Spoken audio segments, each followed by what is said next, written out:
How can a person believe in God but yet be scientific? Like, hasn't science pushed God out by now?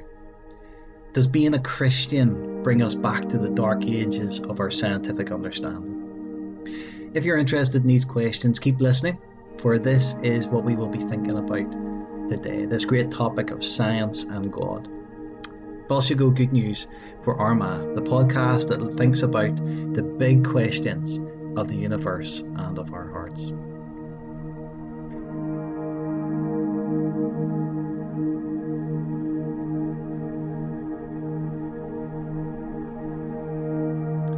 I remember my old chemistry teacher, a man called Dr. Coulter. He was tall, full bearded, and a booming voice, although he never raised it. And he taught us about reactions, and he did so through an experiment that I'll never forget. He got a basin of water and he basically chucked in a blob of potassium, and we sat back in fright at the bang that it created. For potassium and water definitely do not mix, and you should not try to do so because there'll be a violent reaction. Now, I think on the surface of things, there has been this kind of potassium and water reaction between science and religion. Don't mix them or there will be trouble. Now, I do not believe that this is true, but it's widely perceived. It's what would be said to you by the average Joe on the street. I don't believe in God, I believe in science, as if they are extreme alternatives.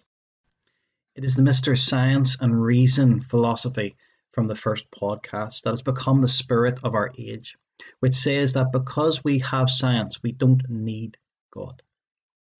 Now, Alex Rosenberg, in The Atheist Guide to Reality, gives a great example of this. And in this essay, there is so much more to atheism than its knockdown arguments that there is no God. There is the whole rest of the worldview that comes along with atheism. Its demanding, rigorous, breathtaking grip on reality, one that has been vindicated beyond reasonable doubt. It is called science. So the claim here from Rosenberg is that there is no room for God because of the supposed knockdown claims and because of science. We have science, and so the logical outcome is atheism. Now, I don't want you to think me naive because there is a conflict, and we'll get to that. But what I want us to see in this podcast is that the conflict is not between science and God. A lot of the time, we're pushed to think that they are opposites. It's either God or the Big Bang. It's either God or the multiverse. It's either God or evolution, and so on. And what I want to say in this section is that it's not as simple as a one or other possibility. And what is more, what science is, in its origin, in its history, in the notable figures at its foundation, will actually bear this out. But equally, and on the other side of things, if we actually understand what Christianity truly is, then we will see that science proper is actually the natural outflow of belief in God. Now, it seems contrary to what is popularly said and taught, but I want to convince you of it today.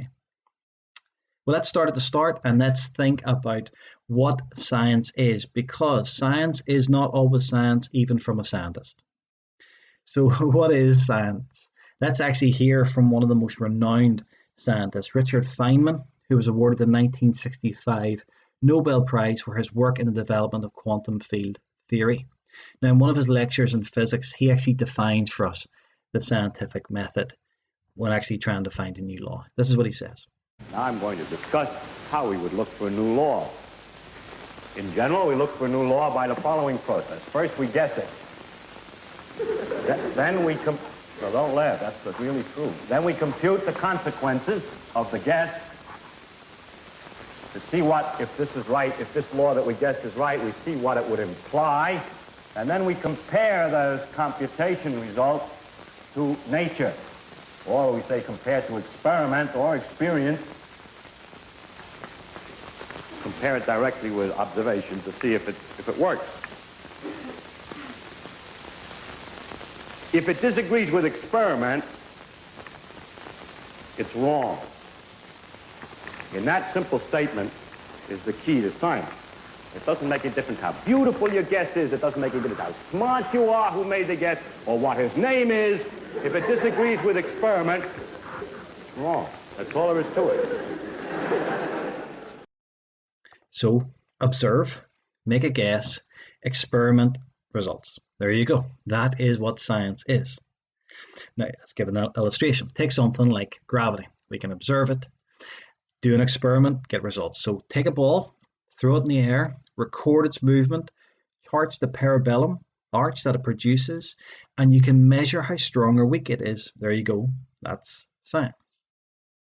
But it seems to me that certain ideas, which are called science, go way beyond science.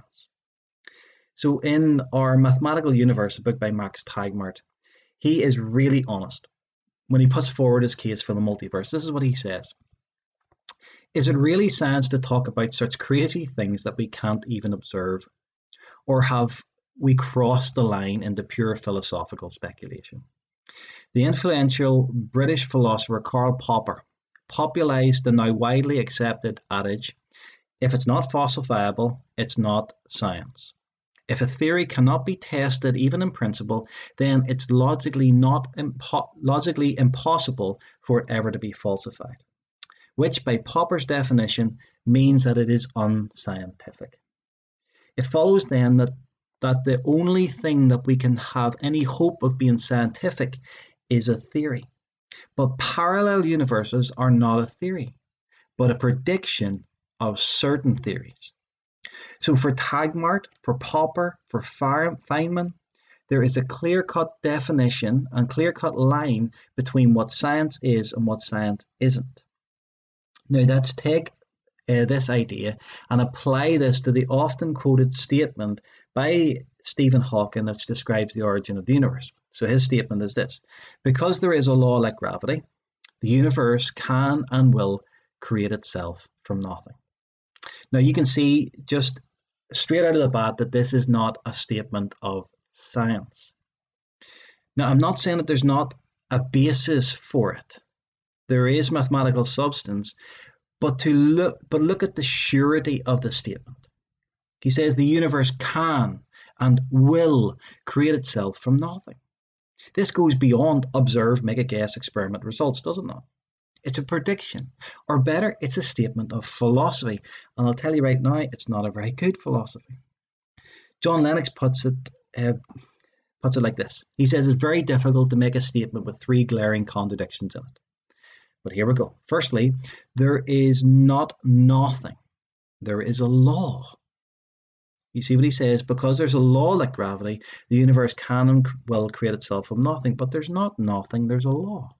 Secondly, and I'm not nitpicking, but laws do not create anything. They describe what is happening. So he says, because there is a law like gravity, the universe can and will create itself from nothing. The law can't do anything. There's no power in itself. It just describes what's going on. Thirdly, then, how can we create something? So how can something create itself? Did you?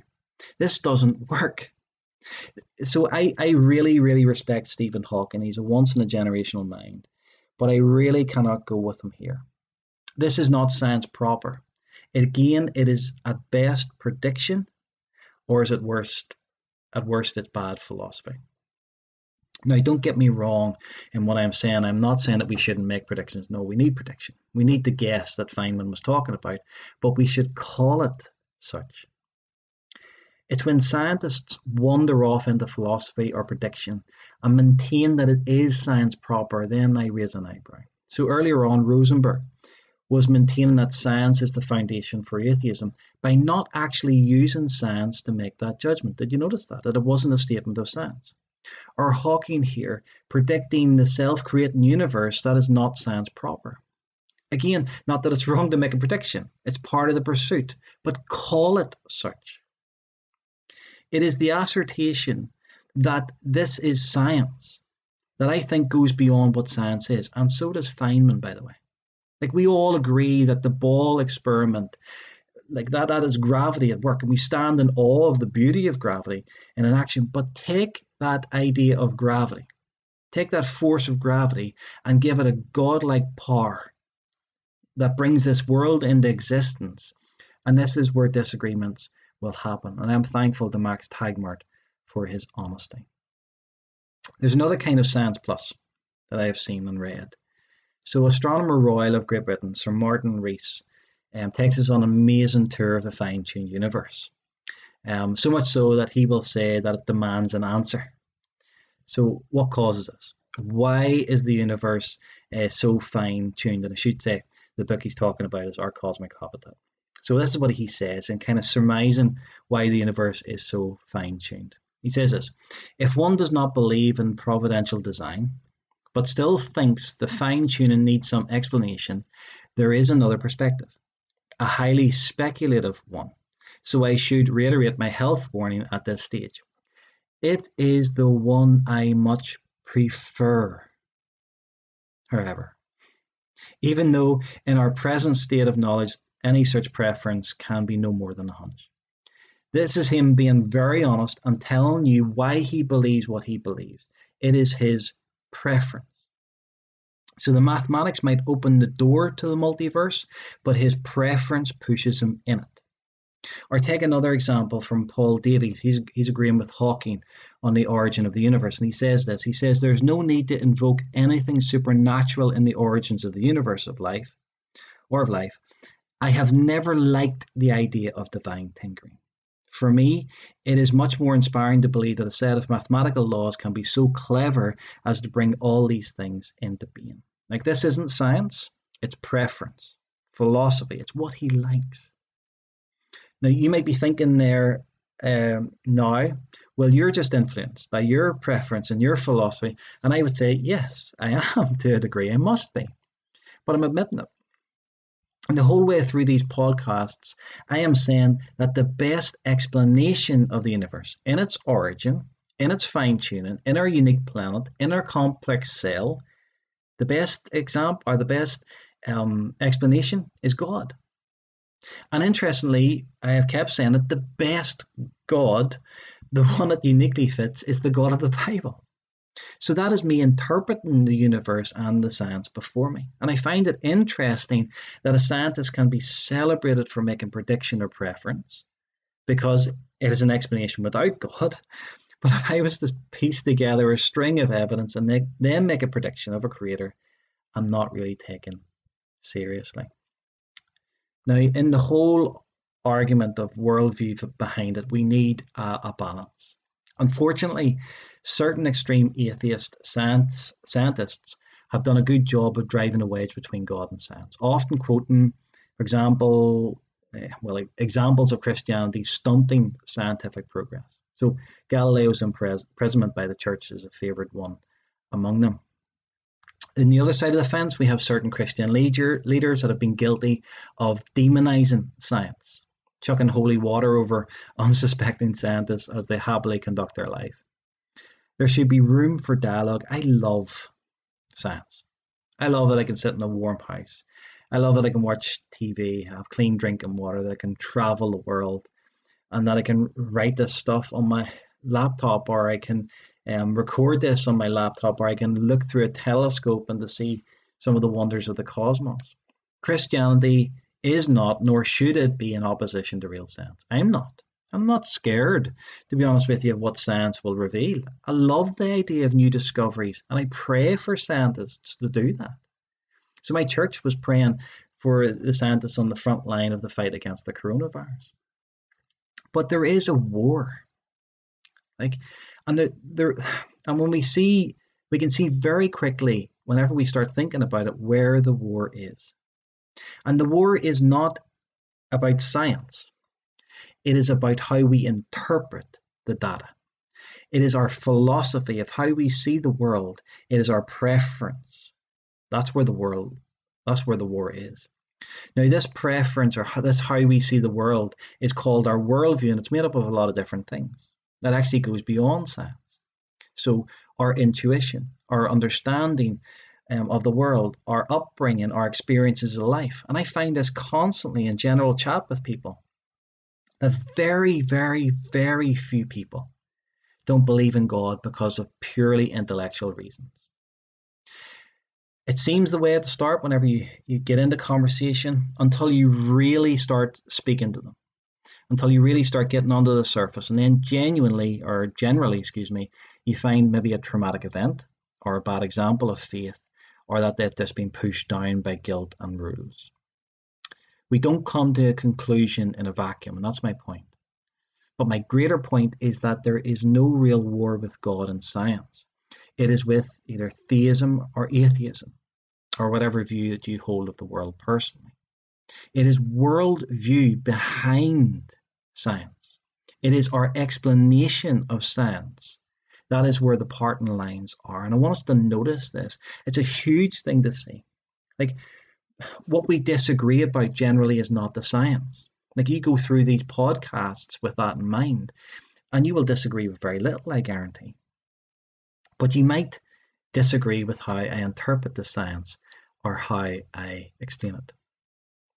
So, how do I know that the war is not in science itself? Well, just put quite straightly, the sheer numbers of people who are in the scientific community, who are believers in God, bear this out. So in 100 years of Nobel Prizes, between 1901 and the year 2000, 65.4% of all Nobel Prize laureates have identified themselves as Christians in various forms. Overall, Christians have won 78.3% of Nobel Prizes in peace, 72% in chemistry, 65% in physics, 62% in medicine, 54% in economics, and 49% in literature awards. Added to these statistics, it is rightly noted that a lot of the great pioneers of science were believers in God. Roger Bacon, William of Ockham, Galileo, Kepler, Pascal, Robert Boyle all did. Sir Isaac Newton, famous for formulating the laws of gravity and motion. Michael Faraday, who is considered to be one of the best experimental scientists ever, and is best known for his work on electric magnetism. James Clerk Maxwell, who is responsible for bringing together electricity, magnetism, and light, while being an elder of his local church. And the list goes on. Lord Kelvin, George Lemaitre, he's the Belgian astronomer and cosmologist who formulated the modern Big Bang theory. Gregor Mendel, remember the friar who, through studying peas in the gardens of St. Thomas's Abbey, formed the basic idea of genetic breeding. Like, these men were serious about science. They formed the basic principles of our understanding of the basic forces of this universe, but yet they were believers in God. If Rosenberg was right earlier on, then none of these people should believe in God. If science opens the door to atheism, none of these people would be believers in God. So can we see that the war is not between science and God, but between atheism and religion, between naturalism and theism? One thing to think about is what I'll call the voice of the historians. What really digs at the heels of the supposed war is how the scientific method developed. So eminent Australian historian Edward Judge, he says this. He says the modern world is the product of a revolution in the scientific method. Both experimentation in science and the citing of sources of evidence in history arise from the worldview of Jerusalem, not Athens, from the Jews and Christians, not the Greeks. I think that's a very profound statement. It arose from the worldview of Jerusalem, not Athens, from Jews and Christians and not Greeks. And he's saying that the scientific revolution came from the Jewish and Christian worldview, and that history shows this. And he's not alone in this. Stephen Mayer notes that a course of 20th and 21st century historians, philosophers, sociologists of science tell us a significant different story than what is commonly propagated today. That these histories note that belief in God, and Christianity specifically, played a decisive role in the rise of modern science during the 16th and 17th century. And he goes on to give a list of about 13 or 14 authors, big names, not just Christians, agnostics, atheists, that agree to this. It is not that other empires, and I should say this, had not discovered or were not technologically advanced. For Egyptians did design the great pyramids, palaces, and monuments. Chinese invented the compass, block printing, gunpowder. Romans built great roads and aqueducts. Greeks had their philosophers, some that studied nature extensively. But what we have in those cultures is what one man has said, it's technology rather than science. None of these cultures developed the scientific methods for investigating nature that then arose in Western Europe in the 16th, 17th century. So Peter Hodgson, he made a similar observation. This is what he said. He said, many civilizations had the material requirements for the growth of science. So if we think about what is needed for the birth of science, we see, first of all, that needs a fairly well-developed society. So some of its members can spend most of their time just thinking about the world without the constant preoccupation of finding the next meal. It needs some simple technology, apparatus required for experiments. There must be a system of writing so results can be recorded and sent to other scientists, and mathematical notation for the numerical results of measurements. These may all be called the material necessities of science. So well, his point is for science to develop, this is what you need in a society. Now, the point is that many societies down through the years had this. So why did the scientific revolution arise in Europe then? And it seems that it was because the Christian West had the necessary intellectual presuppositions for the rise of this science. Now, to do this, there needed to be an emancipation from the early Greek thought. And historians have found that the reaffirmation of the Judeo-Christian doctrine of creation in the 16th and 17th centuries spilled over into their interpreting of reality. So during Europe at that time, there was a getting back to the Bible throughout the whole of Europe. So I want to think about 3 M's now. First of all, the method. How did this theology fuel science? How did this getting back to the Bible in the 15th and 16th century fuel science? Well, there are 2 things that come from the Christian mindset that seem to help this rise of the scientific method. First of all, there's the regularity of nature. So, how can Feynman make the guess? How can Max Tegmark make the predictions? The scientific method of guess, repeated experiment, and gathering results can only work if the world around us is regular. I'll say it again. The scientific method of guess, the repetition of experiment, and the gathering of results can only work if the world around us is regular. The Christian thinking is that a belief that the world is regular. It comes straight out of the biblical doctrine of creation. So C.S. Lewis, summing up the work of Alfred Lord Whitehead, famously said that men became scientific because they expected law in nature, and they expected law in nature because they believed in a lawgiver. So the doctrine of creation shaped these early pioneers of the scientific method, and because of it, they expected its regularity. And you see this through their theistic ways that they have of describing the universe. And I thought this was quite interesting. The way they described the universe, they likened it to a book, to a clock, to a law-governed realm.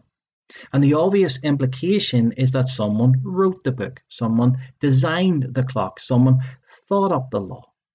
And this should not shock us because the Bible they read constantly affirmed this regularity. So in Ezekiel, where God says, I have established my covenant with day and night and the fixed laws of heaven and earth. God is speaking to the nation of Israel and points to the fixed laws of nature as a testimony of how faithful he is going to be to his people. Or he speaks to Noah and covenants with him that nature would be regular, that there would be seed time and harvest.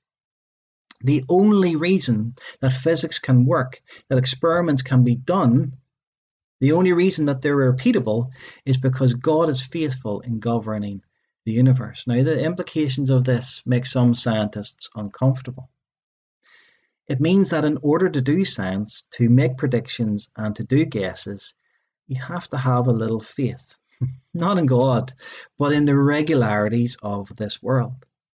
Adam Rutherford says this, that science is empirically not a belief system, but it does require faith.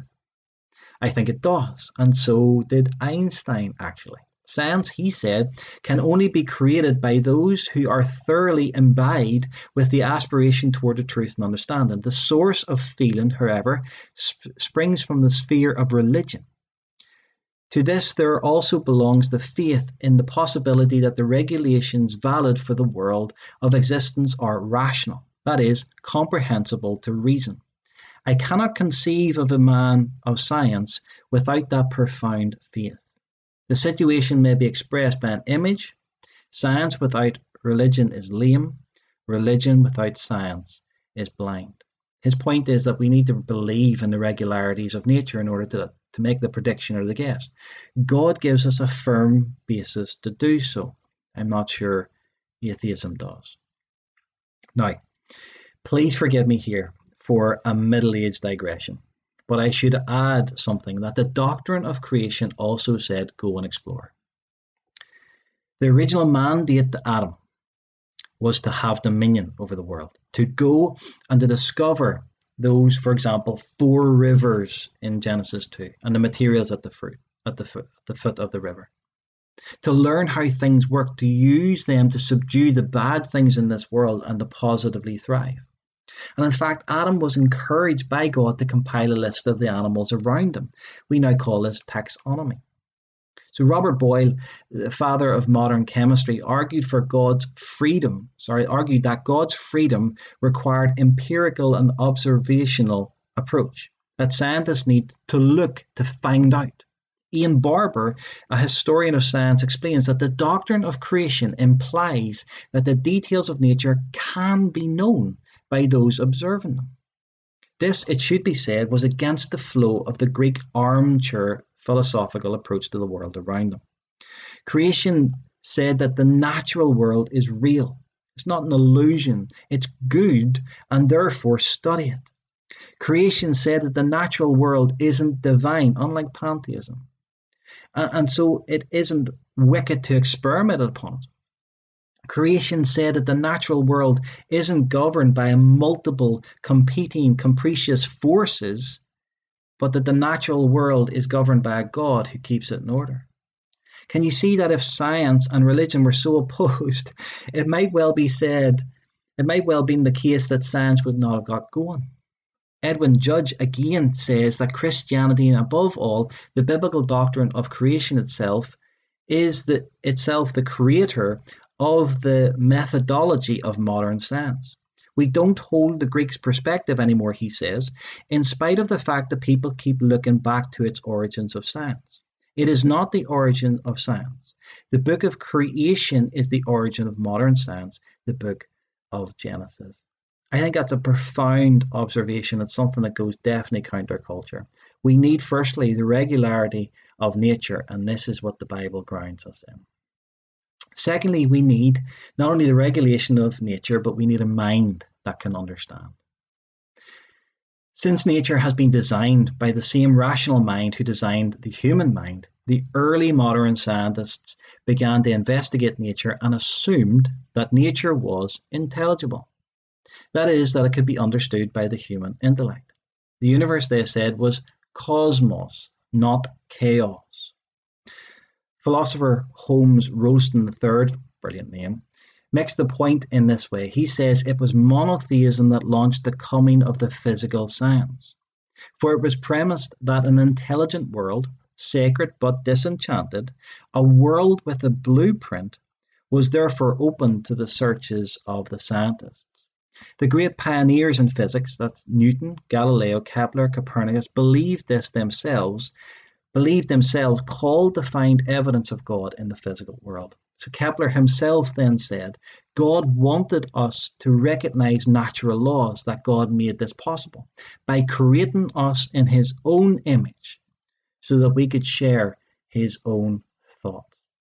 So the doctrine of creation squarely teaches us that humans uniquely are made in the image of God.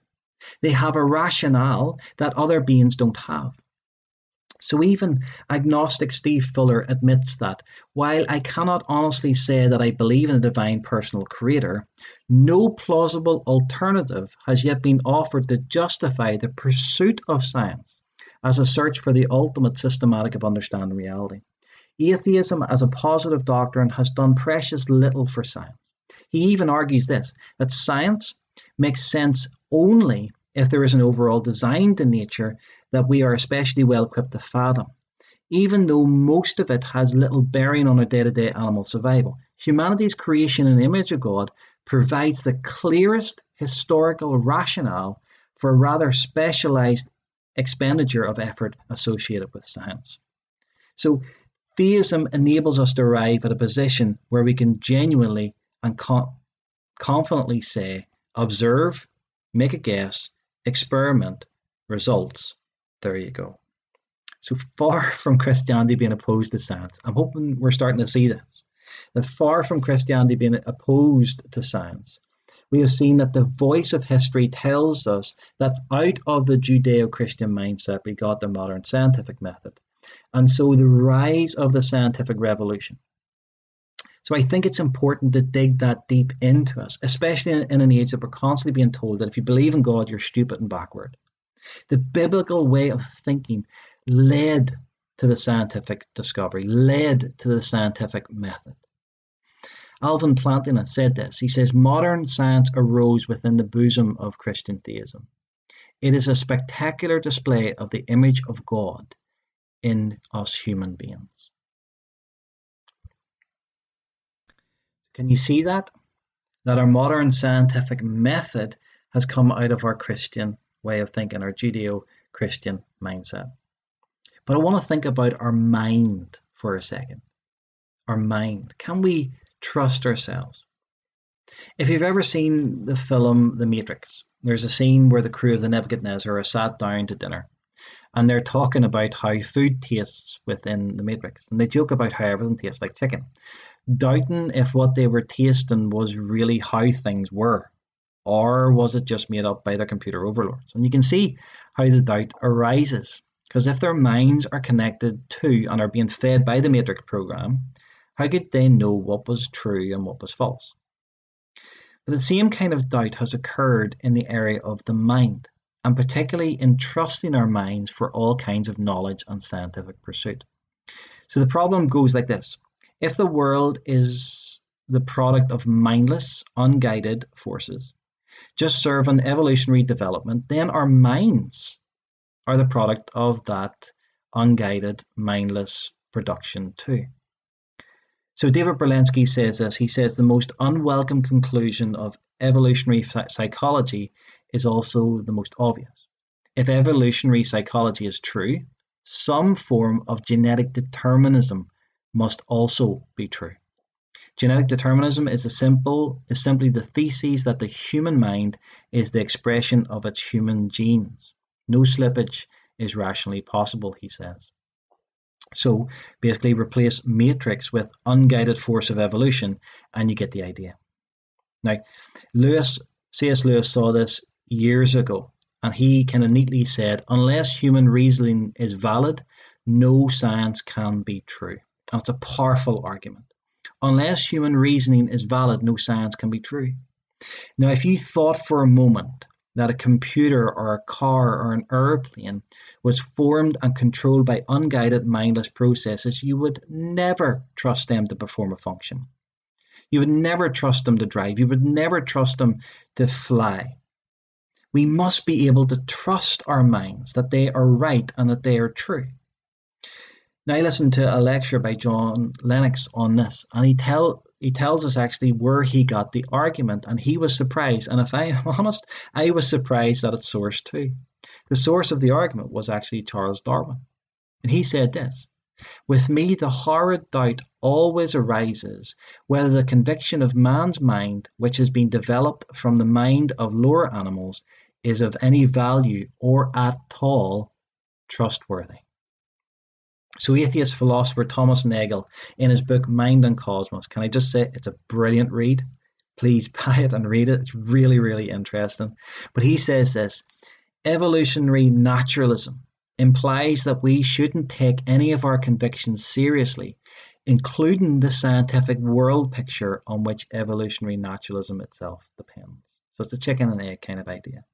When I read the implications and thought through this, it was actually genuinely startling to me, because the only way I see to genuinely trust our minds is if there is someone trustworthy behind them. And I find it so frustrating that it is commonly said that God is at war with science, but if our minds cannot be trusted, then it is actually atheism that is at war with science, rather than the other way around. So, method, mind. I want to think briefly about mathematics. Now, the language of science is definitely mathematics, and it's uniquely suited it's because it's so precise and because it works so well. But why does it work so well? Like, one of the major things that has fascinated and interested thinking mathematicians is what Wigner called the unreasonable effectiveness of mathematics.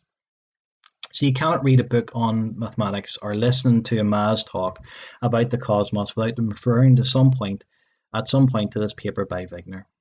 How does an equation in the mind of man have a real-time application? So you take Einstein's time clocks, for example, and there he talks about two people moving at different speeds will experience time differently. And it's interesting to think about, but how does that have a bearing in my life? Well, actually, it does have a bearing in your life, because you can find your way through the highways and byways to your destination through a sat nav because of Einstein's clock. Or you take Newton's original equations of gravity that are amazing to contemplate, but through them we know what force is needed to break gravity and to get satellites up there in the first place.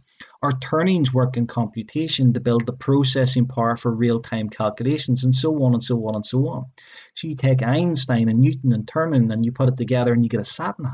You get something that works in real life. And the more you start to think about it, the more we start to agree with Galileo that the book of nature is written in the language of mathematics. Now, some of us hear mathematics and you've turned off already and you're transported back to your teenage life, sitting in classrooms with your eyes starting to glaze over. And I'll tell you right now, words like arithmetic, algebra, calculus, trigonometry will not help. But take trigonometry for a second, which obviously studies the relationship between sides and angles and triangles. Now, through it, 2,200 years ago, they were able to make guesses to how far the sun was away. I think that's quite astounding. Like Copernicus, in about the year 1500 or thereabouts, worked out the size and shape of our solar system through mathematics. Now think about that for a moment, that a formula in the head of a person worked in reality to measure a distance out there. So he worked out our solar system by mathematics, by thinking about numbers in his head. And we need to take a sidestep on that for a second, because there's something about mathematics that is elusive to us. It's because it's not physical. And what I mean by that is, you take, for example, Peugeot, that car company. Today, amazingly, it employs 200,000 people, and it produces more than 1.5 million automobiles. But in what sense can we say that Peugeot actually exists? There are many vehicles, but that's not the company. And even if every car in the world were to simultaneously be junked and sold for scrap, Peugeot would still exist. It wouldn't disappear, because Peugeot is a figment of our collective imagination. So lawyers call this a legal fiction. And that is that it can't be pointed out, and it's not a physical object, but it does exist. It's ethereal, but yet it interacts with the real world. Now, the same idea is said of mathematics. Henrik Hertz, the first to produce and detect radio waves in a library, he once said this: one cannot escape the feeling that these mathematical formulas, in some sense, have an independent existence of their own. Roger Penrose, who was recently actually awarded the Nobel Prize, He talks about mathematics having a Platonic existence. He says that it is radically distinct from physical space and time. Certainly, he says, mathematicians view mathematics as something out there, which seems to have a reality independent of ordinary kind of things like chairs that we normally think of as real. But how is it that with a few symbols on a page, you can describe a wealth of physical phenomena? Now, while being interviewed on a program called Closer to Truth, Penrose said this: people often find it puzzling that something abstract like mathematics could really describe reality. But you cannot understand the atomic particles and structures such as gluons and electrons except with mathematics. So mathematics actually works in our real world. And this is where our amazement comes when we consider the success that has been achieved by mathematics. So Wigner, in that essay, The Unreasonable Effectiveness of Mathematics, notes the sheer breadth of utility of mathematics, that you always get more out than you put in. So think of all the discoveries that have come from Newton's original discovery of gravity. It's not only the breadth, but the exactness of how mathematics describes this world. Einstein remarked, "How can it be that mathematics, being after all the product of human thought, which is independent of experience, is so admirably appropriate to the objects of reality?" And Wigner then in his essay goes on to give 3 examples of the law of falling bodies, quantum mechanics, and quantum electrodynamics. Now, what is interesting to me is how Wigner sums up his argument, and this is what he says, that the enormous usefulness of mathematics in the natural sciences is something bordering on the mysterious, that there is no rational explanation for it. Notice that it borders on the mysterious. For him, it's a miracle, the miracle of appropriateness of the language of mathematics. For the formulation of these laws is super rational. I do think he has a point, and so do many others. But for the believer in God, the intelligibility of the universe and the effectiveness of mathematics are perfectly reasonable. God is an intelligent creator who is responsible both for the universe and for the human mind. He is a mathematician. Well, let's bring this together here now. So one of my favorite chemical reactions is the making of a cup of tea. And I say chemical reaction, it's not actually a reaction, but it's like a mere mixing. Nothing massively changes other than the water leaching the tea by a process called diffusion. But that's my point. The two exist side by side, making a wonderful product that produces a lot of joy. And I tell you, that's a far cry from potassium and water. You know, one of the most scientific symbols in the city of Armagh, where I live, is the observatory. Now, interestingly, it was opened and heavily funded by a religious man, Archbishop Robinson. And he did this with the Reverend J.A. Hamilton, who himself owned a small private observatory in Cookstown and wanted the opportunity to discover more of the universe. This is a great example of balance, that there's no real war. Can you see that? It's only perceived. Like both of these men, deeply religious, deeply committed to exploring the world. And so, science and religion, says Professor Sir John Polkinghorne, are friends, not foes, in the common quest for knowledge. Some people might find this surprising, for there is a feeling throughout our society that religious belief is outmoded or downright impossible in a scientific age. I don't agree, he says. In fact, I'd go so far as to say that if people in this so-called scientific age knew a bit more about science than many of them actually do, that they'd find it easier to share my view. I think we all like water and tea better than water and potassium. And this is what I really want us to see, that to truly understand what science is will show us that the war is not with science versus God. To truly understand what Christianity is to positively see from history that it laid the foundation for science, and from its theology it gives us the basis for it because we have a regular world and a mind to understand it. The Christian view is like Adam. We are to go and to discover. God has not put up any no trespassing signs anywhere in the universe. There's no God of the gaps thinking in Christian theology. There is no part of the cosmos that is off limits to our pursuit. You see that there's no war, but can you also see that science is the outflow and outpouring of genuine Christian belief? Slán go Failte.